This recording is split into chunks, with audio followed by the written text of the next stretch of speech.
I have realized that this is not a job. This is my life. Mm. You know, I'm just trying to figure out where it's at. Hello. Good morning. We didn't even really get to say good morning. I know. We just kind of hopped in. Can I hug on you? Sure. Welcome to Miami. Welcome back. Welcome back. Crack, my friend. TGIF, thank God it's Friday. I'm so excited. Feels like I've traversed many worlds this week, literally. Cool. I'm feeling okay. It's been an interesting week getting back in. But yeah, things are well. Good. Good. It's good. We are recording this during the week on Friday. You're watching this on Sunday. We just got back from the Highlander Center's 93rd homecoming. Yes. It was certainly an experience. We decided to drive up to Highlander, so we traversed the whole of Florida and the Carolinas and just traveled through the South to get into the mountains of Tennessee, which was really incredible and beautiful. We are not used to mountains or traveling through mountains or climbing hills. Driving up and down through mountains, very scary mountains at night, no doubt. Thank you for that, Tennessee. But it was cool. Yeah. It was cool. I think, my family and I travel quite a bit that way, and it, I don't know, there's a sense of like nostalgia and home and just true exploration that comes with that, and I really appreciate that. But I know you've been thinking a lot about traversing land to find refuge. I think I thought about it a lot on this trip, especially. Like growing up, we did do a lot of road trips, so I do love to road trip. But this one felt a bit more special just because I knew that it felt like a lot of firsts, right? So it was your first time at homecoming, at Highlander, both of our first times at homecoming. And this is a space that I'd always wanted to experience for a long while now. So yeah, like this journey felt a bit more special. Like I found myself thinking about Zora Neale Hurston a lot. So it was really just interesting as we were driving through, like just to kind of feel like, oh, okay, we're doing some of the work that she did in her lifetime. In ways, not like directly, but in ways. But I mean, when I think about the South and the like cultural work specifically related to the South and the Caribbean, specifically with like more sort of clandestine or closed off traditions, I think I'm very specific and just like folkloric, sort of annotating or just like just archiving of our people's lives, songs, stories, etc. Like I very much think of Zora Neale Hurston. So I do feel like this entire thing, Atala Dispatch, is very much in the lineage of her work and her just work that was sort of thankless in the moment, but that we look back on and we're like, she was certainly like not thought of as someone who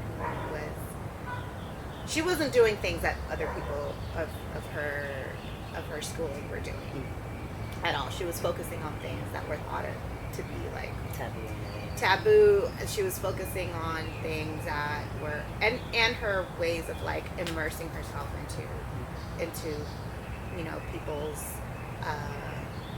ways of life and just like the miners or the folks who are building the railroads or just like folks down here in Florida, the voodoo and Haiti and all of that was people didn't do it like that.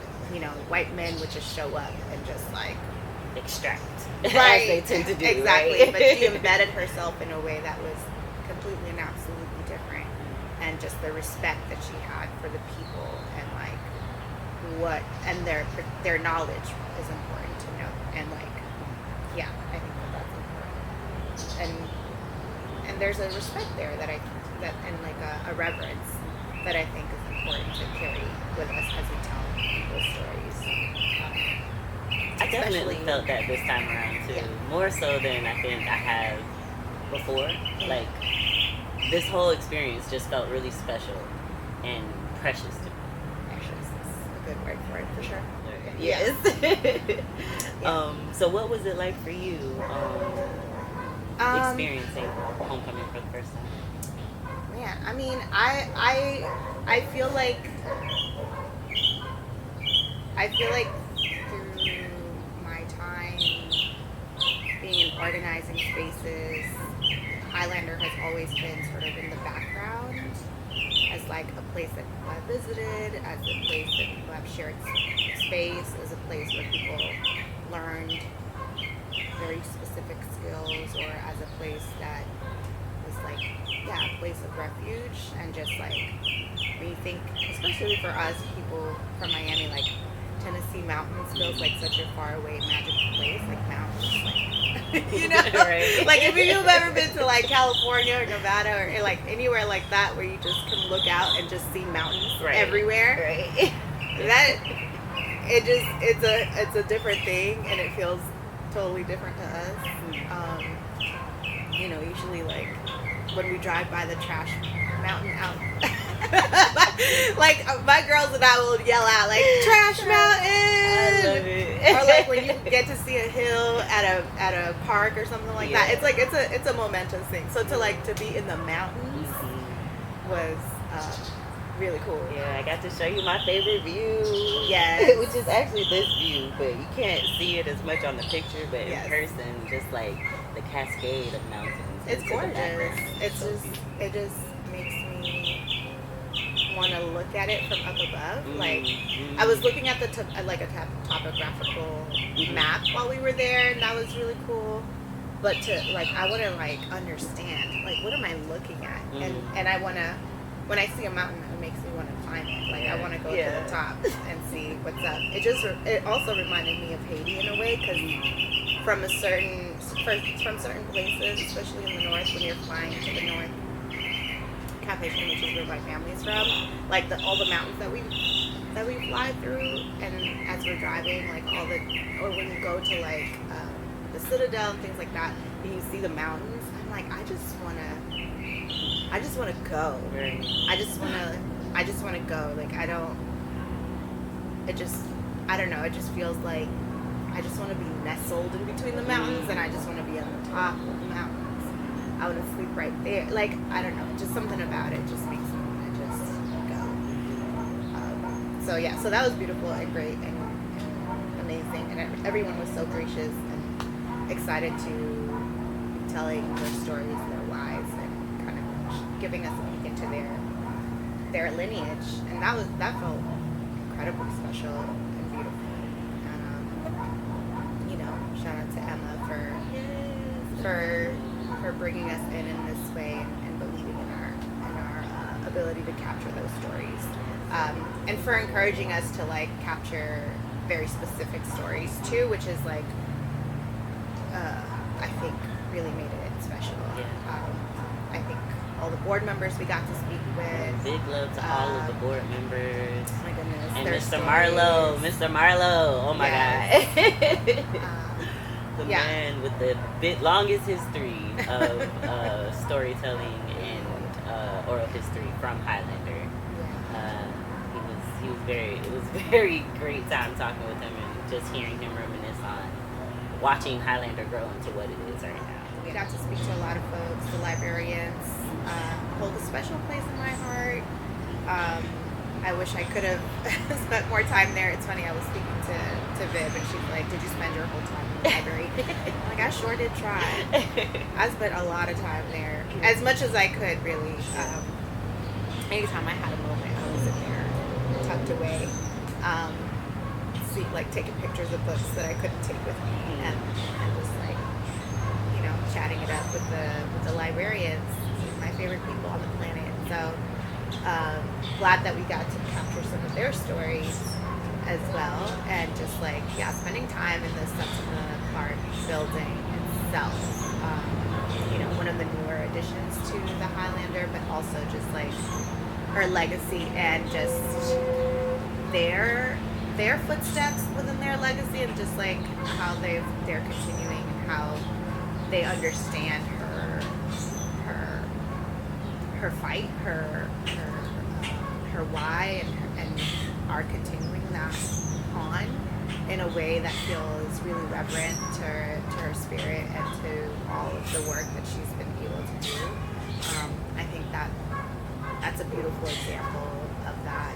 We also got to speak a little bit about St. John's Island, and just like how that has sort of changed over time, and reflection with her work, and just like being at Highlander, I think that felt particularly heavy, and just like, knowing that there are people. This is the thing about like any kind of homecoming, like place where we can collect and exchange ideas, and just like sort of get a chance to understand each other's work. I feel so hopeful whenever I get the chance to do that. And we try to build a little bit of that here, and where we're coming to you from, which is Boiling Point. You all have seen this space before, but just to know that there are people out there sort of moving through the world with the intention of just like, okay, where can I help? Where am I needed?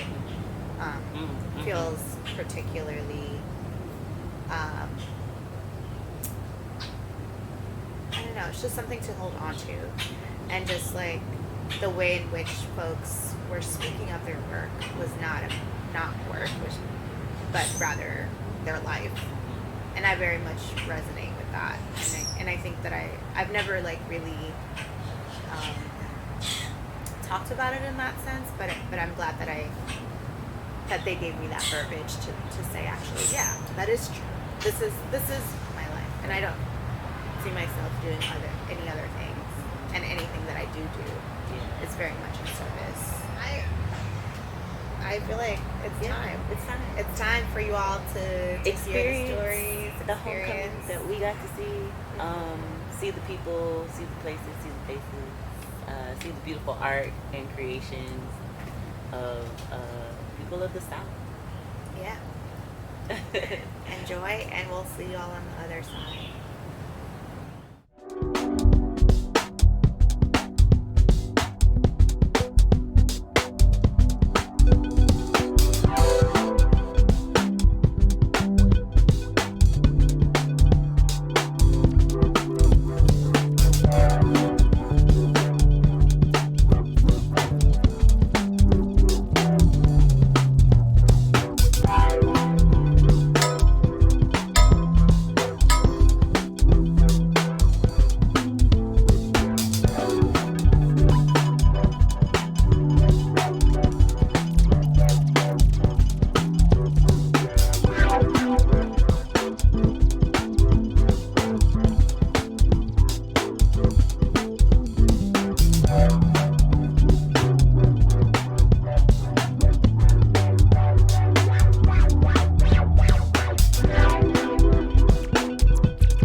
This is what keeps me grounded, the wins that we do see. Yeah. And the ones that we don't win. Right? The Obamas that we saw for a short period of time. And then where we are right now that we lost. And again, trying to make it so that we don't keep falling asleep. I'm very grateful and honored to have you in the chair with us to talk. Finally. Finally. Finally. We got you here.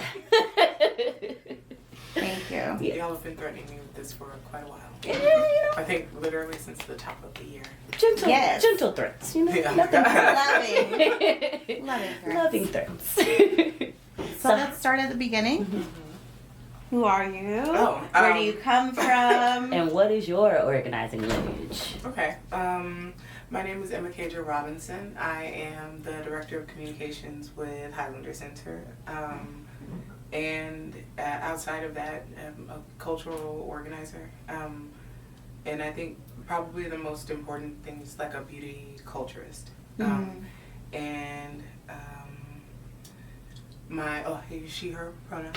I'm from Texas, from Dallas, Texas, and my organizing lineage is actually in Dallas, Texas. My mom had a group for Black women living with HIV in the early 90s in Dallas, Texas.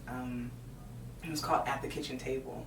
And so my first memories of what it meant to be a woman are of me watching my mom huddled with these Black women all like strategizing how they were going to stay alive before the cocktail hit in 1996. Gotcha. And so like they would meet up to, part of why I think that Highlander Center is so cool is because like it reminds me of that, because they would meet up to do stuff like fun stuff, like watch movies and like just be with each other and each other's children, because they need a community, and they've been pushed out of a lot of communities. Right. Yeah. And they also did stuff like learn together. So they would get like white papers and like read the science, because there was nobody. People weren't making. Black women were not the target. Like audience for a lot of studies, and so there was no language for how the disease was impacting Black women specifically, and so that generation of Black women, that first wave of Black women, the women who got HIV between like the late 80s, early 90s to 1996. They changed that with their lives. Like they literally risked their lives taking medications that had only been studied on white men.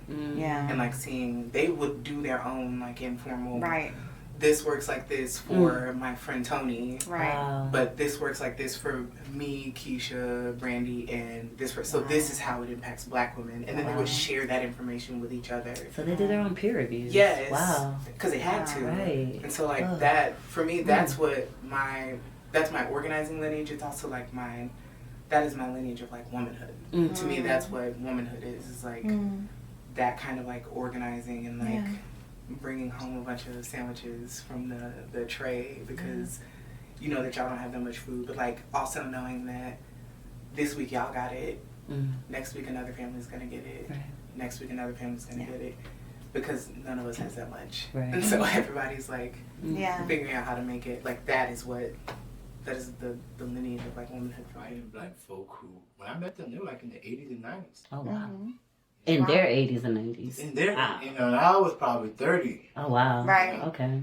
And so, to listen to them talk about their experience and how they could maintain a commitment to that in the face of all this other stuff was kind of eye-opener for me. That you commit yourself to something for the long haul, as they say, right? So that became another thought of linchpin for me is how do people commit to their ideals for the long run and social justice in this case, right? What's good and what's right. And so I started paying attention to people who were exemplars of that. And there were a lot of them, but you wouldn't know it unless you unless you were looking for it. Oh man, my organizing lineage go back to playoffs. You know what I'm saying? Like Super Bowl Sunday. You know what I mean? Like Thanksgiving, it's Christmas. It's the attention to details. It's catering to different backgrounds, different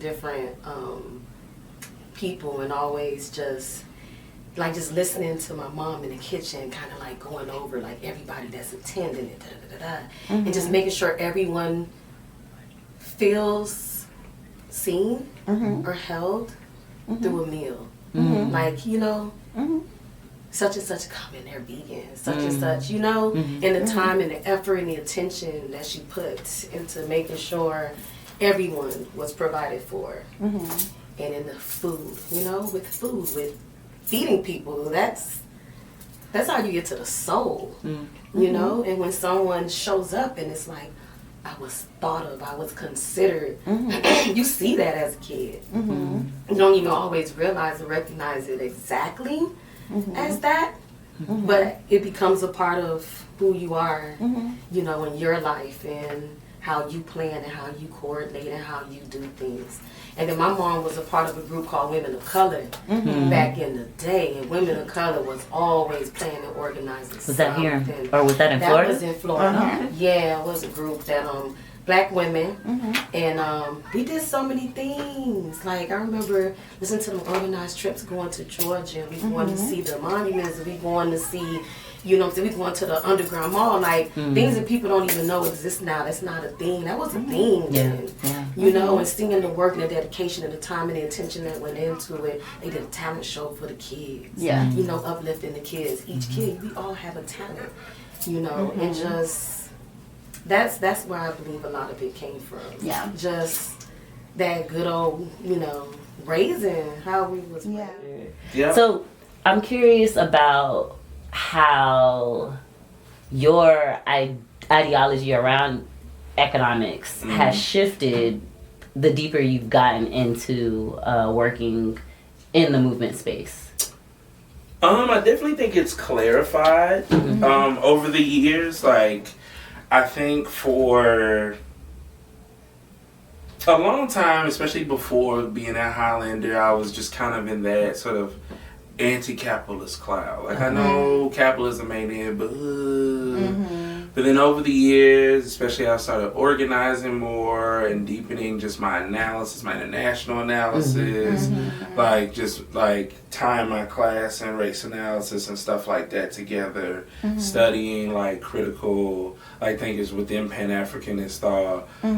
It's clarified a lot more. I definitely feel like at this point I'm comfortably in the Marxist-Leninist like space.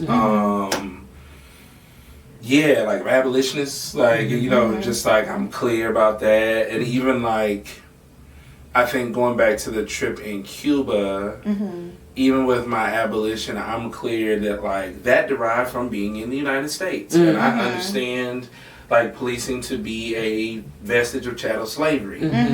I connect the abolitionist movement of today directly to that of the one to in chattel slavery at that time. So like, like for me, it's like helped me to like clarify some things and then continue to ask questions, right? Because I don't feel like I'm like arrived, of course.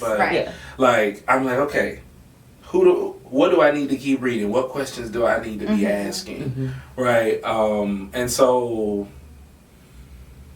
I feel comfortable. I'm getting more and more practice at like acknowledging where I don't know a thing, and trying my best to be as scientific as possible to figure that thing out. Even when I don't reach anywhere, just being able to say I don't know, and that's okay. That's okay. My name is Salima Muhammad. I am actually the intern co-executive director and the CFO here at Highlander. That's who I am. Beautiful. Start us out. We'd really love to know, like, what is your organizing lineage? Who do you come from? So I've got little years as more than others, and so organizing, I've been doing this in some capacity for over 40 years, all the way back to what reminds me from undergrad from Howard University. Usually if you say Howard University, you know we was doing something. Right? Shout out to HE. Exactly. Going to, HBCU. And then, all through, since I've been born and raised in the metropolitan area. So I'm born and raised in Washington, D.C. specifically.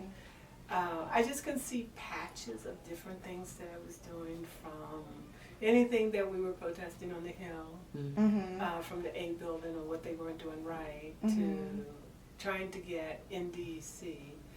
Martin Luther King's birthday as a holiday with Stevie Wonder, right, to even getting to the point where we did, I was heavily involved with the Million Man March, okay, because I'm also part of the Nation of Islam, and so that was a major impact, to working for a wonderful founder of Praxis Project in Washington, D.C., Makati Nixon. And so from there, I really took off. So after coming out of school and working in, because college, you go to a HBCU, and they prepare you, they train you, I don't know, to a certain degree wrong, to work for corporate America. Yeah. So I did the whole shebang. Yeah, I was able to get a job. Gotcha. Yeah, get a job, get a master's in finance. I'm a black woman. Sure, they're going to pick me up. But I really wasn't doing anything for people or anything. So then I did find Makani, who was the founder of Praxis. And she's the person that kicked me off and say, okay, are you really ready now with those skills to do some work? Nice. And so I stayed with her in Praxis for 14 years. And out of that, she came and we developed an office in D.C. And we developed an office in California. And we worked on issues such as tobacco issues, really, civil rights issues again. We worked on things that had to do with, we were definitely around with the Katrina. You know, we worked on all sorts of restaurant workers, in the Wall Street when that happened. All these things are happening. There's always something happening, right? It's not something like, oh, this happened and nothing else happened. I wish I could get a break, you know, but there's always a fight, you know, to the point where we were also there when Obama got elected. I mean, you know, whatever the issue was for our people, which is my people, is basically for Black Americans, African Americans, low income. And then I've been able to, being in these surroundings, knowing that it's more of people of color. It's not, because coming into practice, we realized bringing in, we did Roots and Remedy, we realized there are different pockets of people that are not necessarily my color, not necessarily my religion, that are going through the same things. So we brought in that. So I worked with Chinese progressive, you know, I worked with LGBTQ. I realized that when we sit in a room, we're all the same. We had the same issues. They may have had like mothers with, you know, welfare that couldn't get their benefits. They were having the same problem with schools not educating their children. They were having the same problem with health benefits. All of us was having health benefit problems. You know, we realized that we were all working together. So I worked at that for a while. 14 years until Makani said, hey, you know, I think I want to do something else. And I said, hey, I want to do something else too because I am tired. So we split our ways and practices continue. And so I took a break. And then she ended up on the board here at Highlander. And I'm doing my thing, thinking I was going to be a consultant because I can be a consultant for anybody in my field. And she called me up and she says, you know, Highlander needs a CFO. I was like, yeah, well, I need some health benefits. I'm tired of paying for this. So they had good benefits. And so here I came to Highlander. Beautiful. Beautiful. So I've been here since about 2020. Oh, wow. Okay. So I've been here for 2020, stayed here for 2 years or so, or last year, around March, I was asked to take on the position until they found a new executive director. Cool. I was like, no, I don't want to do that. But I will come and help. It's some big shoes to fill. Ash did not leave, you know, without leaving those. But Ash that didn't leave me. Big gap. Yeah, she didn't leave me alone though. Ash that's was good. like, you know, both between Ash and Alan, they talked to me, and you know, they've been there whenever I had. And so, it is a big shoe, but I had no choice. As long as it was temporary. Of course. Yeah, absolutely. That's so beautiful. So in all of your work and everything that you've done over time, what keeps you rooted? If, you know, I think all of the work that we end up taking on is heavy. It can be, you know, burdensome. So what is the thing that gives you clarity, brings you hope. It keeps you fired up, if we will. Yeah, Right. fired up and grounded. Rooted, Yeah. right. And grounded. Mm-hmm. I have realized that this is not a job. This is my life. Mm. You know, I'm just trying to figure out where I fit. Mm. People who are looking at this as a job and the struggle that we have to go through is not looking at it as reality. There is nothing. This is something that you've taken on as your life. Mm-hmm. So this is what keeps me grounded, the wins that we do see Yeah. and the ones that we don't win. Mm. Right? The Obamas that we saw for a short period of time, Mm-hmm. and then where we are right now that we lost. Mhm. And again, trying to make it so that we don't keep falling asleep. Right. Right. You know, so what keeps me grounded is that. And in reality, we're talking about people. Yeah. We're not talking about issues. Right. We're talking about my niece. Mm-hmm. We're talking about my nephew when I go see him. We're talking about the ones that are in jail that I didn't get before they got to jail. We're talking about my nieces who couldn't read when I was like, why? There's no reason that you can't read. That's having struggle. We're talking about my nieces that are having too many babies. Mm. Right? We're talking about my friends that can't get health care. Mm-hmm. What do you mean you can't get health care? Mm-hmm. Well, I went to the clinic and I can't afford this. Mm. It doesn't make any sense to me. Mm-hmm. So we're talking about what keeps me grounded is like, well, let's work this through together because this is the way we live. Right. You know, as a black woman, I've always had to struggle. It has never been easy in my field. I find very few women in my field. Very few. I find a lot of white people and a lot of white men in my field. Mm. I find very few people that respect me in what I do. And so, you know, it's like, okay, so I think what keeps me motivated is I keep proving them wrong. You know? Yeah, that's right. And so, sometimes I take it personal, but then I'd be like, okay, you just don't understand. Somebody Right. had to take this way. Right. You know, and I can take a lot more than people think I can take. So I think that's what it is. And even though, you know, I'm trying to get to the point where, okay, I took this, you know, it's like somebody gave me a lollipop. It gave me with all these benefits. I got an assistant, and it's like, ooh, this is not bad. It's hard work. Right. But that's bad. So now I'm getting to the point where I'm going to have to give it back, right? Because I actually got on the committee to find you an executive director. I am the chair of the committee to make me lose my job. But that's good because I want to make sure that I put the person in here that I want to put in here. And so it is a challenge. So it's going to be something for me to give that back to that person and get used to it. Yeah. That's beautiful. Thank you. So as you reflect on this 93rd 93rd. anniversary of Highlander, what do you want to walk away with from this weekend? And I guess, tell our folks how do you want them to like stand in the legacy of Highlander? Or, what is the legacy of Highlander from your perspective? From what I've gathered, this institution is to make space for legacies to happen, right? The way this program was put together is that the staff got together and said, here's some of the work I'm doing, I think this would be a great seminar. Or here's some people that I've been working with, I think they would make a great seminar.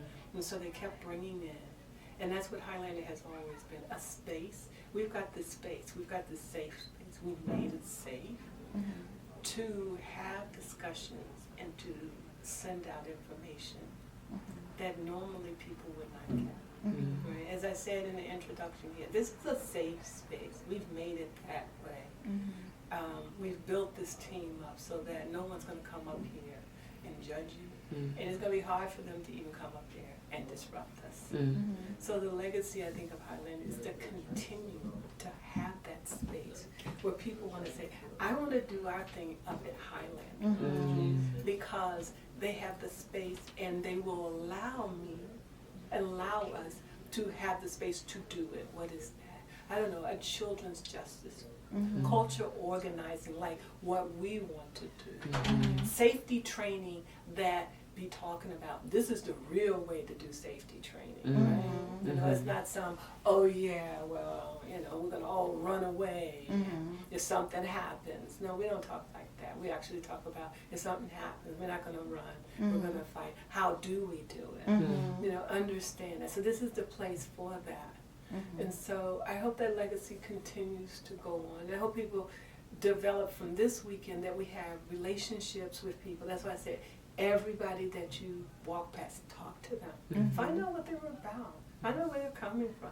You will find what you have in common. And that's how we will shape the work to move to the future. Absolutely. Right? And even have the space here for the children.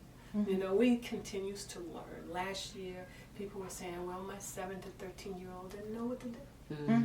The staff got together, heard that, and said, they need the whole day. We need them from the morning to the night to have their day completely full. Bring someone in. So we constantly are growing on how we want us to act, move into the future to make a better way. And then take this back out into our communities and see if we can expand it. Absolutely. So I'm very grateful and honored to have you in the chair with us to talk. Finally. Finally. We got you here. Thank you. Y'all have been threatening me with this for quite a while. Yeah, you know, I think literally since the top of the year. gentle threats, you know, Yeah. loving threats. So let's start at the beginning. Who are you? Where do you come from? And what is your organizing lineage? Okay.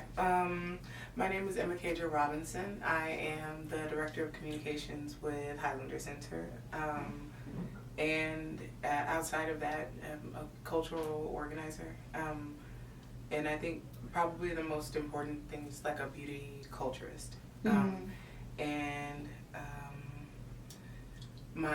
she, her pronouns. I'm from Texas, from Dallas, Texas, and my organizing lineage is actually in Dallas, Texas. My mom had a group for Black women living with HIV in the early 90s in Dallas, Texas. It was called At the Kitchen Table. And so my first memories of what it meant to be a woman are of me watching my mom huddled with these Black women all like strategizing how they were going to stay alive before the cocktail hit in 1996. Gotcha. And so like they would meet up to, part of why I think that Highlander Center is so cool is because like it reminds me of that, because they would meet up to do stuff like fun stuff, like watch movies and like just be with each other and each other's children, because they need a community. And they've been pushed out of a lot of communities. Right. Yeah. And they also did stuff like learn together. So they would get like white papers and like read the science. Because there was nobody, people weren't making, Black women were not the target like audience for a lot of studies. And so there was no language for how the disease was impacting Black women specifically. And so that generation of Black women, that first wave of Black women, the women who got HIV between like the late 80s, early 90s to 1996, they changed that with their lives. Like they literally risked their lives taking medications that had only been studied on white men. And like seeing, they would do their own like informal, this works like this for my friend Tony, but this works like this for me, Keisha, Brandy, and this for, so this is how it impacts Black women. And then they would share that information with each other. So they did their own peer reviews. Yes. Wow. Because they had to. Right. And so like that, for me, that's what that's my organizing lineage. It's also like that is my lineage of like womanhood. To me, that's what womanhood is like that kind of like organizing and like bringing home a bunch of sandwiches from the tray because you know that y'all don't have that much food, but like also knowing that this week y'all got it, next week another family's gonna get it, next week another family's gonna get it, because none of us has that much. And so everybody's like figuring out how to make it. Like that is the lineage of like womanhood for me. Mm-hmm. Wow. That is so That beautiful. colors you in. Yeah. So, like, I It makes a lot of understand sense. you. I'm like, Makes a lot oh, of okay. Yeah. This clicks. Yeah. Yeah, because you seem really rooted. Mm-hmm. Like, you embody your politic in a way that I think is really beautiful. Mm-hmm. And it's, and it comes forth in, like, your language. It comes forth in, like, the way you communicate with us, and it comes forth in, like, nurturing really as well. small, like, embodied ways, and I really appreciate that about you. Oh shit! Thank you. So Thank you. that makes a lot of sense. Yeah. If that was in your living room Mm-hmm. Yeah. every week or every other week, that's I really Okay. don't think that there's anything. I don't know. Like before this, I was working in retail. Mm. I was just working. Okay, but same. luxury Okay. retail. Yeah. And so, like, Yeah. and I didn't really have any. Like, how people are like, oh, I don't dream of labor. It's less that I don't dream of labor, because my understanding of being in the earth is that we're gonna have to labor for each other. Right. I do dream of labor. Right. Actually, Yes. I dream all the time. Mm. Of I the say real this all the labor time. that I'm I'm like, fucking actually, doing. freedom Right. is Yes. responsibility. Yeah. Yeah. But I'm not dreaming of like how I can make money. Mm. Like that's not really, my brain doesn't really go there in Right. like a real serious way. And like I'm 37 now, so Yeah. I'm like very aware that my brain needs to go there. I have like life insurance. Hey, on camera, I have life insurance, I have death insurance. Like, Good so for you. I'm good right now. I'm just Right. saying my brain is not. But like when I found this kind of work, it felt like very, I don't know. It feels like this is the only thing that we're supposed to be doing. Mm. How did that shift happen Yeah. for you? I was working at an athletic wear store, and I met a woman who like worked at a reproductive justice org, and in Texas there wasn't really like a culture of digital organizers, digital strategists or whatever. That's a thing now. In 2017 that wasn't really a thing. And so I was one of the first salaried digital organizers in the state, like working with reproductive justice orgs. Because people weren't really thinking of like the internet as a place to be doing that kind of organizing, especially just because it's like we're talking about abortion, we're talking about like real intimate stuff, and so like it's fascinating that we have this culture now of like the Instagram like images or whatever that kind of talk about that kind of stuff. That was not a thing. Like that was not really a thing the same way. But I started in digital organizing, and then moved from there into doing the kind of stuff that I had already been doing, like I guess as a part of my like just my life. Like I had been doing library installations, like taking books to places and like just bringing like 75 books somewhere and putting them out so that I could read with people. Like I had already been doing that kind of stuff just because I wanted to read with people, not thinking of it as like a political act. I'm not thinking of like, I'm in a state with a sub 30% literacy rate. It's actually very radical to give people access to books. But like that's not where my head was. I was just like, it's the right thing to do. Right. Yeah. And so through the digital organizing work, it became clear to me that like posting on the internet is very limited. And there's like a limit to how much actual organizing you can do when it's just digital. And they call them vanity metrics now, but there was a point where people were more concerned about like how many impressions you got on like a post than like if anybody did anything. Right. And so I like worked with a reproductive justice org in Texas, and then started working with Highlander Center, and still just like posting and writing copy and stuff like that. But once I actually really got to know this organization and understand like the history of this place, and we also shout out to Trina Jackson. She invited me onto a research trip that they did when they went to Copenhagen, and I'd never been to Europe before. And so we went to Copenhagen to tour folk schools, and I'd never seen anything like that. And it's honestly something I would, just as a black person, seeing that there are like these university-sized schools where people are just going to learn because they want to go learn. This is not like you've graduated high school. Some people they do like gap years and they're like, I want to study philosophy. I'll go to this folk school. I want to study carpentry. I'll go to this folk school. Brambia, one of the folk schools that we visited, has an active farm. And people just study farming and like how to make goat cheese and like, we went to go collect eggs. I had never collected eggs. I'm a city girl. I'm not collecting no eggs. What you mean? Okay. From like with all the hay. And they were like, be gentle because if you're too rough, like the chickens will get an attitude. And like if you want to slide it from under them, like little stuff like that. That is what some people are just going to study for a year and then going on with the rest of their lives. Wow. And there's an entire culture of that in Denmark, all over the country. Just learning? Folk schools that's adult education. It's not for children. We are part of a network of adult education spaces where people go to learn for learning's sake. Right. Wow. Right. That is so beautiful. Yeah. The fact that they have that culture, some of them are subsidized by the state. Oh. You can go learn just for learning's sake. Like, and you see what racism does to a country? Because that's literally the only reason why we don't have that. That's the only reason. That's the only reason. Right. That's the only reason. Because some of them really are free. Like, and you can just go.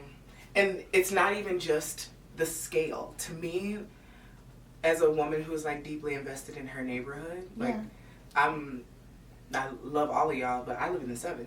Yeah. And so I care about what happens in the 7th. To me, if there was a folk school in my fucking neighborhood, but that is somebody's reality in Denmark. Right. That's a real thing. I'm Where going there are up the small street. schools where it's like just a local, like they were guilds and then they turned into people schools. Oh my God. The And that guild. level of gathering We were just talking about is like those really, guilds. really beautiful, but it's also something that was part and parcel of American life for a long time, and is also part of the reason why we've had these fractures in the way that we understand information, the way that we understand what's happening in the world, because people used to meet in person so much, and those bonds have been broken. Yes. And so, like, I think that there's, like, actually, I don't know, that's big work to me. And so when I realized that we had a culture of, like, learning in person, that's when all of this changed and went from just posting on socials to doing stuff like the lyceums and like making the library lumbung more formalized and putting it on a schedule and like making sure that we are doing a certain number of teach-ins, a certain number of like close readings, close viewings, to like really be in an active practice of like learning together, looking at each other in the face, doing popcorn reading, like reading together, really being invested in each other's educational like worlds. To me, like that is, now that I'm in that, I understand that more clearly as like the work that I was probably being like prepared for my whole life, but also this feels like the only thing that I'm supposed to be doing. Okay. I love how synchronicities in life happen like that. Yeah. But I love that about the way that you move, because I'm like, communications director means one thing on paper, but you're like, I'm supposed to communicate practically with Highlanders in the world. Yeah. Which is, we're a school in the world. So I have to create educational spaces so that people understand we are a school. And you're doing that in a beautiful way. In a very tangible way. Yeah, because when you brought down the Septima workshop, like we've not stopped talking about it since. I know. Because shout out to Jamie Swift. Yes. Dr. Jamie A. Swift. Thank you, Miss Jamie. Yes. She's one of incredible. one. Yeah. She was incredible. She really was. And I've been following her work for a while. And just, But she's another one where it's like, I think that what I am, like when I say that it's like a lineage of like womanhood, to me, I feel very, very like grateful and blessed that everywhere I go, I am connected to women who are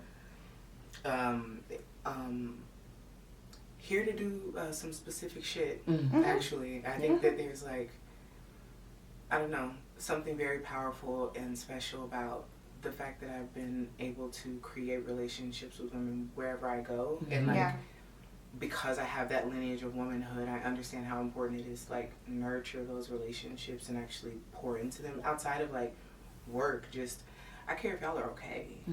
Like if I never do an event with you, I care if you're okay. I care if your kids are okay. You know what I mean? Like just woman to woman. And so like that, I have that with so many women across the country. I feel really grateful that like wherever I go, there's women there to like support me and like show up in these real cool ways. And it also is like, I don't know, just evidence of, because my mom, she'll go to your funeral, she'll go to your wedding, she'll help you plan your wedding, she'll help you break up with your boyfriend, she'll help you make sure your kids have some food, she'll help you go down to the office and fill out these people's forms because maybe it's a little difficult to figure out.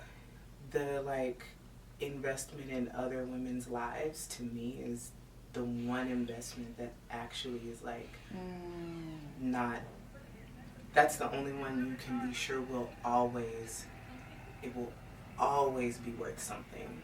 The stock market might crash, this shit might not be here anymore, but the women who are in my life and who have chosen me to be their family and who I have chosen to be their family, that shit is like for real. If I never have another nigga again, I will have my sisters. And like, that's, so I'm like, this is the one thing that is like, this is real. Everything else is fake. Like, if we don't have other women, none of this other shit happens. So real. Yeah. Absolutely. We were kind of touching on that the other day too. No, absolutely. If I ever break up with my partner, I'm building a commune for us single ladies with all of us with gonna the be babies there. and running around barefoot. Me and my best friend live next door to each other. Oh, that's like, so sweet. Literally, we share a porch. Like, for me, she's always like, when can we pull up the fence? special. Like, we have a fence that separates our backyards. But, like, she's like, when can we pull up the fence? Let's make it official. Yeah. I'm like, relax. Relax. But it's like, that to me, that has, like, saved my life. Like, knowing that, like, if I cry too hard, what's going on? Are you kidding me? Yes. You need somebody to witness your life. And if it's these niggas, if it's your children, that's great. But the women around you, like, that's something different. That's something very different. Nothing. So, Yeah. Absolutely. So, hearing Since you about had me hostage. No, I'm joking. because you about to flip the page and have me crying. So let me just get it together. Okay. Lumbung is an Indonesian word for a kind of rice barn, like a collective rice barn, where if you have some extra rice and you have some extra rice and I have some extra rice, and we put it in this rice barn for when you need a little extra rice, and maybe we'll have some for when you also need a little extra rice. It's like a place for us to keep our surplus for when we need more. And so I learned about Lumbung from Veda Sultan, who is a Palestinian activist in Copenhagen. He runs an organization called Underbanen, and it is for refugees.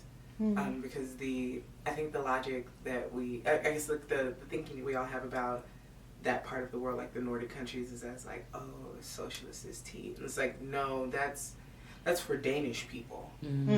That's not, if you immigrated today, you would not have access to the socialist state. Interesting.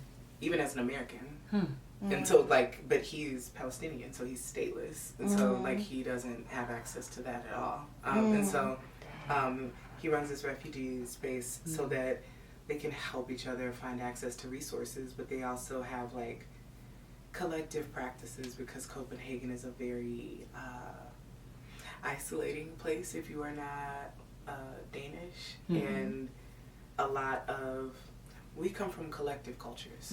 And so like, you move to cold ass Copenhagen as a Thai person, you're used to living with 15 other people in close proximity, building your life with them, and now you have this apartment that doesn't have windows and you don't have any neighbors, and like so they built these like collective practices where they will practice the art of hanging out.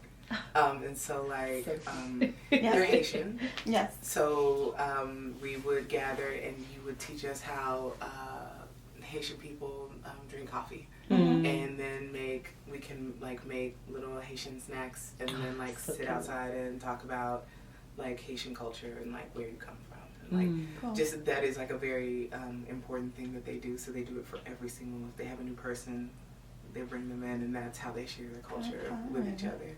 And so he taught us about lumbung, and I was like, this is actually a very fascinating concept. And I have thousands of books in my home, and they're just in my home. so what? You're inviting us to come visit? That's great. Obviously. That's part of the reason why I pack those books up and take them to other places, is because having them sitting in my house is that's a waste of my surplus.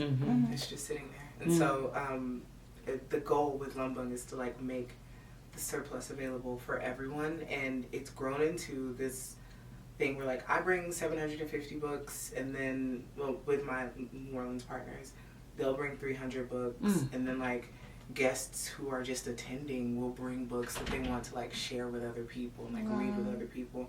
But it's it's actually turned into a collective thing as opposed to just I'm bringing these books for y'all.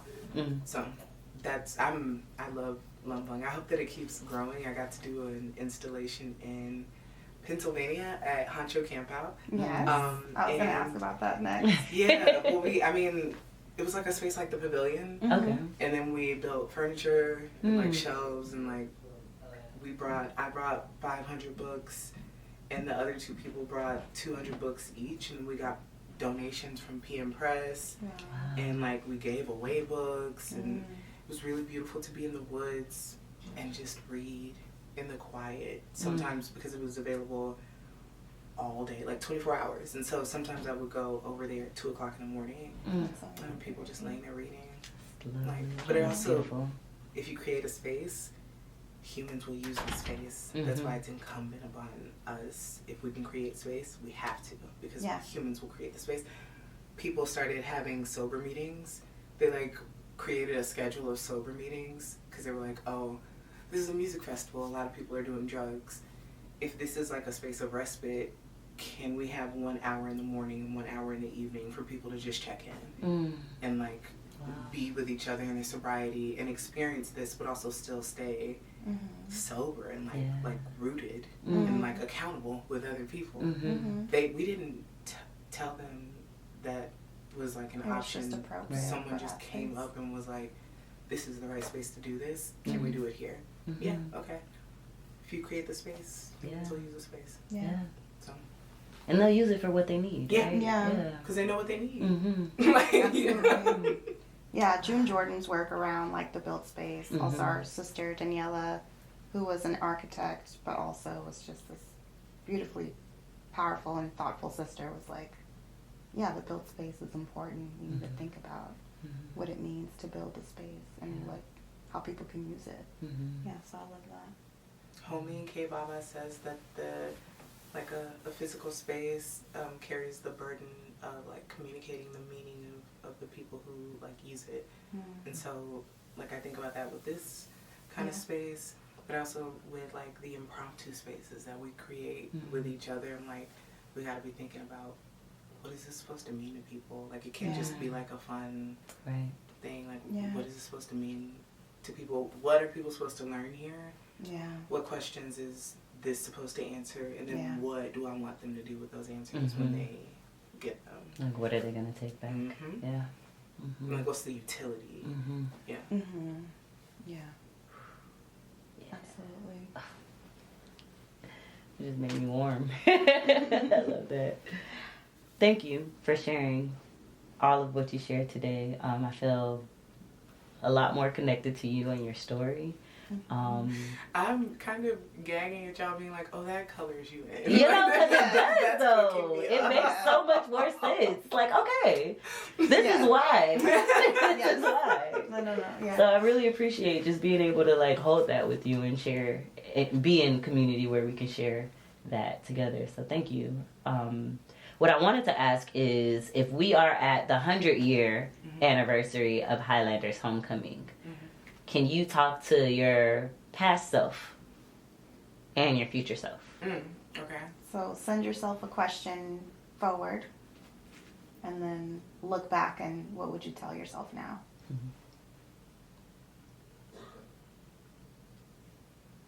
I think the question that I guess the question would be like, was it worth it?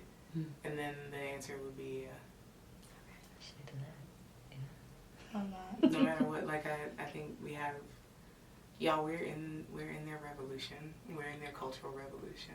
Absolutely. But it would not be a cultural revolution if there was not a counter revolution. And so like, I feel very heartened and like, I don't know, like full that I work in New Orleans and Austin, Texas, and Miami, Florida, and in every single one of those cities, across every single group of people that I work with, every single one of y'all is fucking angry and ready to change the world that you live in. And a lot of y'all are doing some of the same stuff. It's very fascinating because it's like, oh, y'all don't know each other. But like, y'all are like playing with like radios and like, like it's fascinating. But it's like, oh, people are very beyond any kind of like state lines or distance from each other.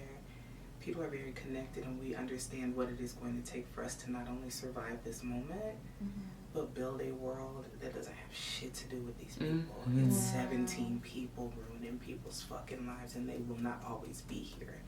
They have more hate and they have more rage, but we have more love, and we build, and they don't build. And so I think that if we are like rooted in the fact that we can build, build, and they don't build. They don't build. She set a bar. They Like, don't build. They don't build shit. because they don't. They don't build shit. They just teach take. each other how to hate. Yeah. And then when they're the group of people, they hate you today, and then you're gone, and then they'll hate you tomorrow, and then On you'll to be the gone. next, yep. And then when all of us are gone, they'll hate each other, and then they'll get rid of each other. Yep. Like they don't And then build it'll be anything. done. Yeah. They don't build, and then it'll be the 17 people left, and that's it. And so it's like, but that's everything. They don't build. They don't build. And you do.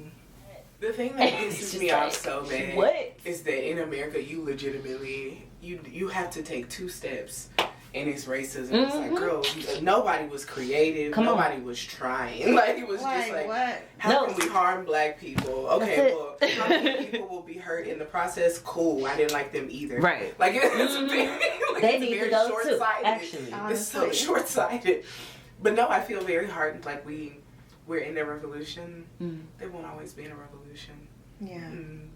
We are absolutely actively building a counter-revolution, and I feel very like inspired. I feel so inspired. There's so many radical black and brown people making different worlds across the South. This is our region. This is our part of the country, and I really don't believe that these people can take this from us. I'm a bitch from Texas, and I intend to go back to Texas. I know that. So, like, y'all are from Miami. You intend to go back to Miami. That's your home. Yeah. So. Yeah. Oh, shit. Yeah. Okay. Cool. Thank you.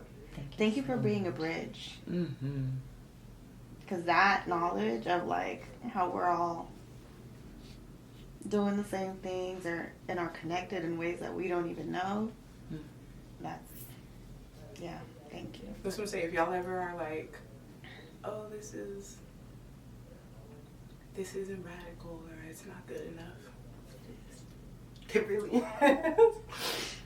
All right, well, there are my tears then, because that is a resounding thought. Oh my God. Yeah.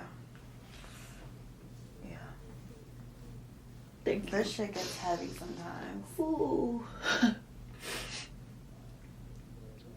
Yeah. I'm really grateful that so many brilliant organizers across the South have let me peek into their worlds and like accompany them in their very brilliant work. And I'm not always like, I don't know, I'm not very mushy. I'm a thug, and so like I don't really get to engage in the like emotional pieces of like, I guess, talking to people about that. But it's like there would be no way for me to really communicate how inspiring I find. Like I just am like this bitch woke up and wanted to play with beans. Like, niggas woke up and were like, I want to have a radio show. Mm-hmm. You know what I mean? Like, and then did it. Yeah. That's it. Like, yeah. with kids and like a life and like, and still investing in your own dreams. And as messy as I want to be, but I'm still here. But it's like that, like y'all are two people, but for me it's like The 50 multiplicity of all of it. Yeah. that just decided to do what the fuck you wanted to do. Yeah. And then found a way to make it happen, and then found a nerd like me to be like, actually here, I'll help you make it happen. Like, let's do it. This shit sounds crazy, let's do it. All right. So, what did you think? Did you love it? What pieces are you holding on to? Did you take any notes? Who gave you the most juicy anecdotes? Yes. What beautiful things that you see that you said, or that made you say, hey, what is that? Yes. What resonated with you the most? What are you holding in your heart right now? I'm really curious to know. Let us know. We're actually, we'll be posting this on YouTube as always. We'll be posting the extended interviews as well for you all to experience. And we are excited to hear back from you all and to see you all at the next homecoming. We already said we're going to be at the 100th one. This is, you know, We're this is the 93rd. But, you know, all the things that are coming up right now and beyond. Love to see, love to know that